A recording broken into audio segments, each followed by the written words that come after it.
Every time they think they've got him, they don't. Let's get ready to rumble! You can't handle the truth. I'm surviving at the top of the line.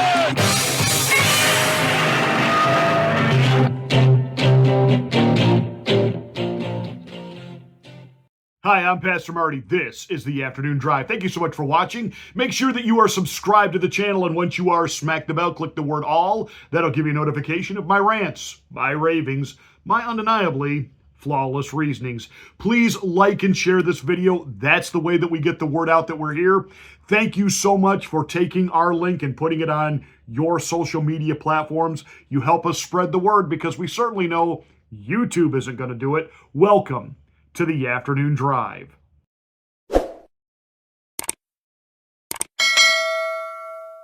What a difference a week makes. 1 week ago, Easter weekend, you know, that weekend that President Joe Biden thought would be a great opportunity to stand up and declare Trans Visibility Day on the holiest day of the year to Christians around the world, the resurrection of the Lord Jesus Christ. You remember that weekend? It was not a good weekend at all for Joe Biden, although he went into it with high expectations and hopes. He flew into New York City early in the day, rested up all day at whatever penthouse hotel they had him up in, and then it was off to Radio City Music Hall Saturday night for a gala event fundraiser. Over $20 million. He needed Barack Obama there. He needed the serial rapist Bill Clinton there. You know, 3 former presidents on the platform, and Lizzo. What can I say about Lizzo? You know, she's happy in her body, and you're not going to fat shame her, and she's going to eat whatever she wants. You know what? Let's leave the body shaming aside. That's not a healthy lifestyle, and pretending that it is bad, and we're killing people by doing that. I went on a journey myself a few years ago. I've lost well over 120 pounds and got some more work to do, but we're working on it. And you know, pretending that you can eat whatever you want and just abuse your body that way, and we're all beautiful and you have to accept me for I am. But apparently Lizzo is a liar. While she claims to represent, you know, to stand up for people that get body shamed, apparently she's been nasty with her own staff, slamming even her backup dancers behind her, and there's all these lawsuits coming against her. So Lizzo shows up at this big event, gets royally ripped on social media because, you know, there's all these lawsuits against her. People found out that she's absolutely, you know, just a nasty individual. You know, there's sexual harassment claims against her, forcing members of her staff to go to a strip club and interact with strippers that they didn't want to interact with. I mean, it just goes on and on and on. So what does Lizzo do the day after the event? I quit. I can't put up with it. I quit. And then a couple of days later, she unquit. You know, these are the psychotic people that Joe Biden hangs out with that are supposedly the top-notch entertainment that, you know, came to the big Biden event. Not to mention, there were hundreds, if not thousands, of protesters outside Radio City Music Hall protesting Joe Biden. They believe a little bit differently than he does, and apparently Ben Shapiro on what our role ought to be with Israel, Gaza, and everything happening there. There were hecklers that stood up during the event a couple of times and spoke out loudly, and Barack Obama, you know, sprang back into action like the old Barack Obama and gave him a good scolding. Now, boys and girls, we're not going to have this in this class. He gave him a good scolding. But, you know, Joe Biden came out of that event. I raised $20 million, more than has ever been raised in any presidential fundraiser in a single event. I did it. People are ready for me. They want me. They don't want Donald Trump. Now, there were some other headlines that came out of that weekend, like that day was the funeral for slain New York police officer Jonathan Diller. Jonathan Diller, I think, is 31, lost his life in a routine traffic stop. And it just something that it just powder kegged the city. It happened on Long Island, and it was awful. He leaves behind a young widow, a 1-year-old son. Just one of those that just grabs your heart and just it's wrenching. Out there doing a good job, trying to protect and serve his community. It was just a routine traffic issue, and he was killed over it. President Trump flew to New York to attend the viewing, to meet with the family, and he left. Now, does he travel to every fallen New York police officers or all fallen police officers' funerals? No, he doesn't. So there is some political optics there, but the optics speak very loudly. He went there and drew a distinct contradiction between why he was there and why Joe Biden was there.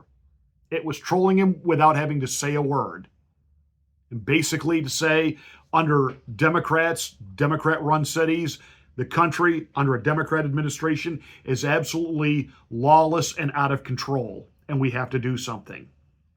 He won that visual. Joe Biden got into New York in plenty of time to be able to go to that viewing. He didn't go. Didn't even call the family. You know why? He, in order to be somewhat cognitive and coherent at his big fundraising gala, had to have the rest of the day to nap and sleep and whatever drug cocktail they get him to wake him up for a couple of hours to go out and pretend to be functional. Fast forward a week. This past weekend, Saturday night, Donald Trump held an event at Mar-a-Lago. Okay, Joe Biden had an event, New York City, Radio City Music Hall, had to bring out the big guns, all of, the entertainment world, all the leftists who, just love Joe Biden. I'm sure Robert De Niro was there, just all there. And Bill Clinton was there, and war criminal Barack Obama was there. I think they raised $20 or $25 million. Big event. Donald Trump held an event at Mar-a-Lago, which basically means he came downstairs from his bedroom to his living room, dining room, ballroom, and raised $50.5 million. $50.5 million. He doubled Joe Biden. It was a 100% blowout of what Joe Biden raised in his so-called record event. And it was huge. Billionaires came. Now, a couple things to say about it. First of all, obviously, the billionaires aren't going to give like this every week to sustain Donald Trump. But it lets Donald Trump win the argument. Now, Team Biden took to Twitter or X or whatever they're calling themselves now, and they listed the mugshots of all the billionaires at the Trump event, basically doxing them. Trying to get people, don't support their businesses, don't support what they do, come out against them. It's funny. Team Trump didn't list all the billionaires and Hollywood actors and personalities at the Biden event. See what just low lifes that Team Biden really is. They want to just shame and guilt and rip and divide. And when Joe Biden stands there and lies, absolutely lies through his teeth, him and that thing that he's married to. And that's exactly what Dr. Jill Biden is. She's a thing. And from now on, that's the way I'm going to refer to her, as the thing. It's Joe and the thing. She cares nothing, apparently, about her husband and the fact that he has dementia. And she is just going to absolutely victimize this man and his fallen state. It's just because she likes being the first lady and she likes the power that comes with it. These are just vile individuals. This is a man that took showers with his daughter His daughter was molested according to her own diary. They have made life a living hell for the people that came in contact with this diary. I mean, it is just awful. And the only reason that the daughter hasn't come out and fingered her dad by name as her molester is, I am sure, and she, like Hunter, is a drug addict. She's a cokehead. She needs the Biden money to live on. That's what these people are. I just watched Patrick Bet-David had dinner with Barron Trump, Donald Trump's son Barron, 18 years old. Who do you want to have dinner with? You want to have dinner with a social media influencer, Patrick Bet-David. And Patrick Bet-David took some of his staff with him, and Barron had a couple of his friends there, and they all talked about this kid at 18 is funny. He's witty, he's engaging, he's articulate. He is the best of both Donald and Melania.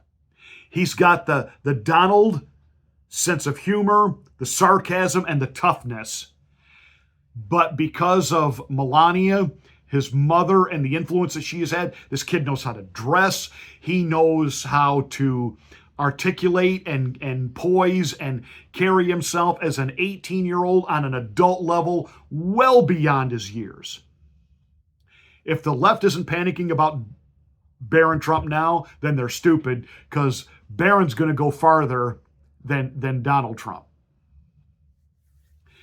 One of the questions he was asked is, hey, the media's basically said now that you're 18, it's open season on Barron. They can talk about you. And Barron simply said, bring it. You know, other people, get attacked by the media. My dad has been attacked by the media. Bring it.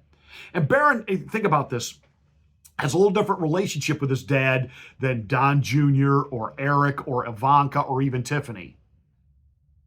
See, they were all kids when Donald Trump was in his mega real estate days, when he was still building his company, building his brand. And, they'll all talk about that, he was always there for the important events and the important things in their life. But he was a busy businessman. So obviously, there were times he just was not there. When Donald Trump became president and Barron living at the White House, seeing his dad, engaging with his dad every single day. And of course, even since the White House, Donald Trump, older, a little different place in life. He's not out there, hustling for deals like he used to back in the day. He has been with his dad and seen his dad up close and through this onslaught, never-ending media attack. You don't think this has helped hone Barron and who he's going to be? Oh, baby, oh, baby, oh, baby.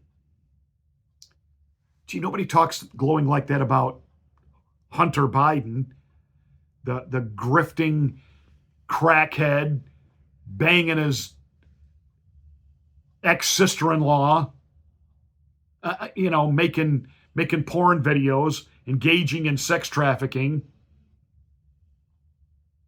taking money from countries that are buying influence with dad. And as a result of all that, we have the money laundering going on in the name of helping Ukraine. No, it's money laundering. That's all it is. These people they're just low-life, degenerate, scumbag criminals. But yet, it's Donald Trump who's the existential threat to democracy. It's the Trump kids that are the problem. This is unreal. It's just unreal. But Donald Trump raised $50.5 million. So what does Team Biden do? They take to Twitter. They try to dox all the billionaires that were there. And then they put a picture side by side of Biden and Trump. Joe Biden has almost $200 million in the bank, cash on hand. Donald Trump has less than $100 million. What are we, 5-year-old kids at a playground? Mine's bigger than yours. That's presidential.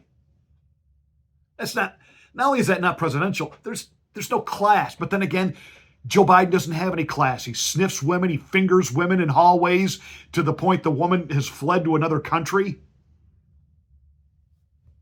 But we want to talk about what Donald Trump may or may not have done with a professional sex worker, Stormy Weathers.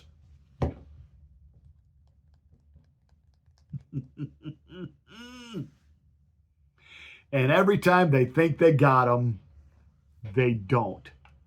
He outraised Joe Biden in his living room. And Joe Biden with Radio City Music Hall, 2 other presidents on the platform with him, you know, some chunko named Lizzo. And he couldn't pull it off. Oh, baby.